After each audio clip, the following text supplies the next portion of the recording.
Sa unang tingin siguro madaling isipin ang aking kinakatayuan ngayon ay isang ilog, pero kung maniwala man kayo o hindi, ang aking kinatatayuan sa ngayon ay parte ng kahabaan ng Taft Avenue dito sa Maynila, na kilala nga bilang isa sa mga kalsada dito sa Maynila na madaling bahain kahit kaunting ulan na lamang. Gayunpaman, marami sa ating mga nakausap na motorista ngayong gabi ay nagulat pa rin sa naging pagbaha dito sa kahabaan ng kalsadang ito. Ngayong gabi nga, tinahak natin yung kahabaan mula doon sa Quirino Avenue hanggang dito sa may bandang Luneta Park. At talagang yung buong stretch na yon, simula Nakpil hanggang dito sa area na to, talagang lubog pa rin sa baha kahit bahagyang tumigil na itong pag-ulan.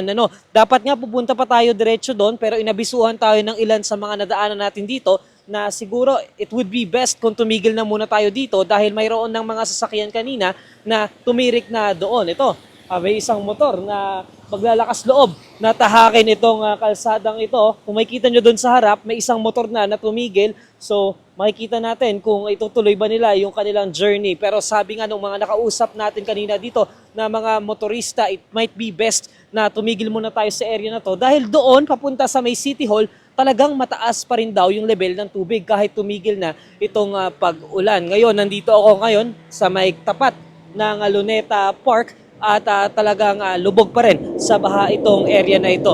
Ang ilan nga sa mga netizens, sa halip na tawagin itong kalsadang ito na Taft Avenue, ang tawag na nila sa kalsadang ito ngayon ay Taft River dahil nagmistulang ilog na nga ang kahabaan ng kalsadang ito. Lubog na lubog sa tubig. Kanina, doon sa may bandang Vito Cruz area, sa may P.O. Campo, lubog din sa tubig at may mga videos pa nga sa social media na nakikita natin na may mga sasakyang inaanod, may mga umaabot sa kalahati ng bus yung taas ng tubig. Kaya ang dating busy na Taft Avenue, ngayon tinatawag na Taft River.